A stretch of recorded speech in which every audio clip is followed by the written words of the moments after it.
Acrylic pouring painting আর্টের এরকম একটি শাখা যেখানে শিল্পীরা নিজের মন থেকে সব দুশ্চিন্তা বাদ দিয়ে রং নিয়ে ছড়াছড়ি করে। আমি এই পেন্টিং ট্রাই করার পর বুঝতে পারছি প্রত্যেকটা আর্টিস্টের জীবনে একবার হলে এই পেন্টিং ট্রাই করা উচিত। কিন্তু সমস্যা হলো পোরিং সেট কিংবা পোরিং মিডিয়াম দুটোটাই অনেক বেশি এক্সপেন্সিভ, আর আমি যে গিফটটা এগুলো জীবনে আমি কিনা ট্রাই করবো না। তাই আমি তোমাদের সবার কথা মাথায় রেখে এরকম একটা উপায় বলবো যাতে তোমরা সবাই অ্যাক্রিলিক পোরিং ট্রাই করতে পারো, আর এটার রেজাল্ট এক কথা বলতে গেলে জোস। তো হেই গাইস, কি খবর সবার? আবারও একটা শুক্রবারে তোমাদের সাথে পেন্টিং করতে বসে পড়লাম। পেন্টিং করতে যেগুলো দরকার, ফার্স্টে আমাদের দরকার এরকম ওয়ান টাইম কাপ। তোমরা এখানে যে কোনো ধরনের ওয়ান টাইম কাপ নিতে পারো যাতে আমরা এগুলোর উপর রং গুলাইতে পারি। এখন বানাবো আমি পোরিং মিডিয়াম, তার জন্য ফার্স্টে আমি ওয়ান কাপ ভাই ভয়েস ওভারের সময় আমার অনেক তুতলানি হয়।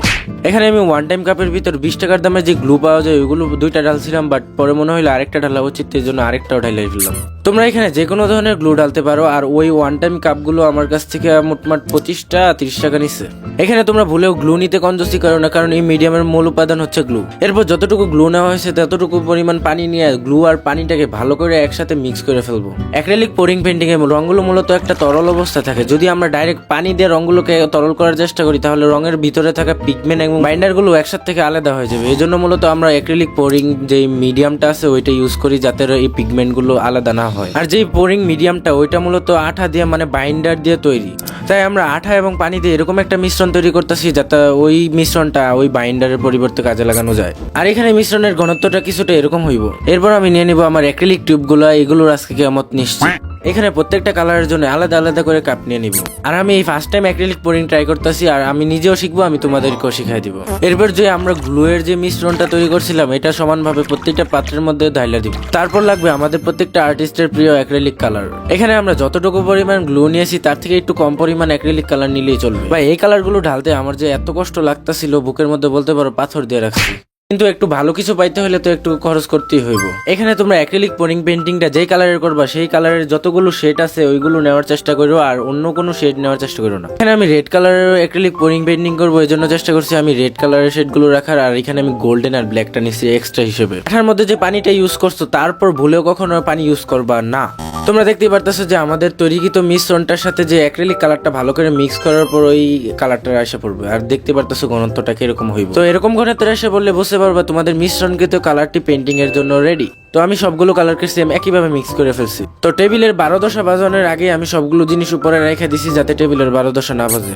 আর এখানে টেবিলের সেফটির জন্য এখানে আমি নিউজ পেপার যে আছে ওইটা ইউজ করছি। তোমরা এখানে প্লাস্টিক থাকলে ওইটা ইউজ করতে পারো। এখানে আমি 2টা নিউজ পেপার ইউজ করছি। তোমরা চেষ্টা করে বাতিল জামা কাপড় নিয়ে পেন্টিং করতে বসা, আর যদি তোমাদের কাছে অ্যাপ্রন থেকে থাকে তাহলে তো আরো বেশি ভালো। তোমাদের হাতেরও যদি সেফটির প্রয়োজন হয় তাহলে তোমরা হাতের মধ্যে গ্লাভস পরে নিতে পারো। এখানে আমি ক্যানভাসের উপর অ্যাক্রিলিক পোরিং পেন্টিংটা করবো, এই জন্য আমি ক্যানভাসটা নিয়ে নিছি। এরপর আমরা যতগুলো কালার তৈরি করছি সবগুলোকে একটা কাপের ভিতরে একটু একটু করে ঢালা নিব। মনে রাখতে হবে সবগুলোকে একটার উপর একটা সুন্দর করে ঢালবা, বারবার ঢালবা। এখানে ক্যানভাসের পরিবর্তে ক্যানভাস বোর্ড কিংবা কাঠ কিংবা কাগজের উপরও অ্যাক্রিলিক পোরিংটা করতে পারো, কিন্তু এগুলোর উপর করার আগে একটা জেসর লেয়ার অ্যাপ্লাই করে নিও।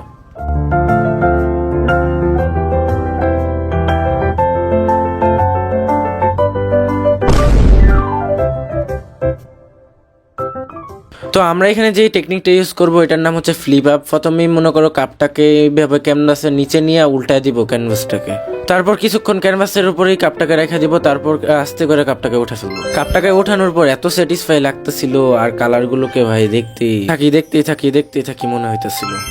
এখন আমার আর কিছু করার দরকার নাই, বাকিটা রঙেই খেলা খেলবো। তো তোমাদের যেই দিকে রং নিতে ইচ্ছা ওই দিকটা আর কি নিচ করে ধরবা, আর ওই বিপরীত দিকটা উপর করে ধরবা, দেখবা কালারগুলো ওই দিক দিয়ে ছড়াইতে থাকবে। ভাই এখানে আমি একটা মিস্টেক করে ফেলছি। আমি এই একটুখানি কালার নিয়ে আমি এত বড় বুঝতামারা ক্যানভাসের উপর অ্যাক্রিলিক পোরিং পেন্টিং করতে আসছি। তারপর কি আবার কালার তৈরি করে আবার ঢাইলা নিতে হয়েছে। ভাই এখানে আমি পেন্টিং করার সময় আমার একটু ভয়ও লাগতেছিল, কারণ ফার্স্ট টাইম এত যদি রং নষ্ট হয়ে যায় তাহলে তো আমার খবর আছে। কিন্তু দেখতে ভাই সেরকম লাগতেছিল, অনেক জোশ লাগতেছিল একটা।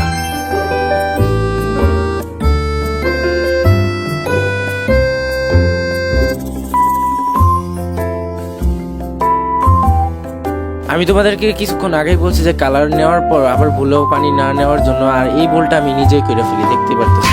এর ফলে আমার পুরো পেন্টিংটা ছি ভাই বুঝতে পারতেছি না। 1 hour later. তারপর আমি অফ ক্যামেরা যতটুকু পারছি ততটুকু ঠিকঠাক করার চেষ্টা করছি এবং এইভাবে ঠিক করার চেষ্টা করছি। কি বলবো, একটা একটা মিস্টেকের কারণে আমার পুরো পেন্টিংটা কি যে হইলো ভাই, পুরো আকাশ ভেঙে মাথা পড়ে গেছে। আর এখানে আমার হাতগুলো জম্বির মতো হয়ে গেছে, পুরো জম্বির মতো লাগতেছিল।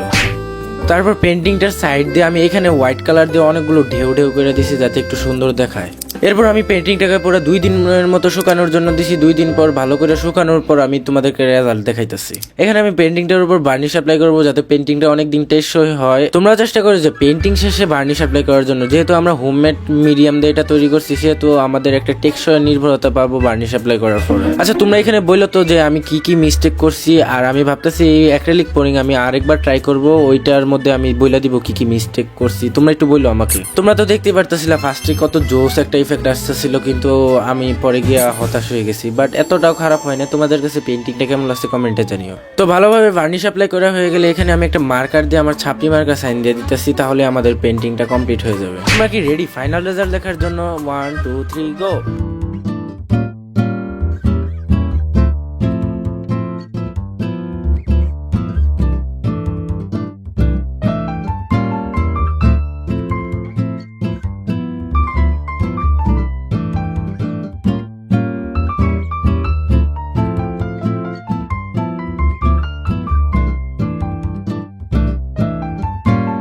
আর পেন্টিংটা তোমাদের কাছে কেমন লাগছে কমেন্টে জানিও। আর নেক্সট উইকে ভাবতেছি স্কুল ব্লগ নিয়ে আসবো। আমার কাছে তো পেন্টিংটা মোটামুটি ভালোই লাগছে, তোমাদের কাছে কেমন লাগছে তোমরা কমেন্টে জানিও। দেখা হবে কোনো একটা short video. Bye bye guys.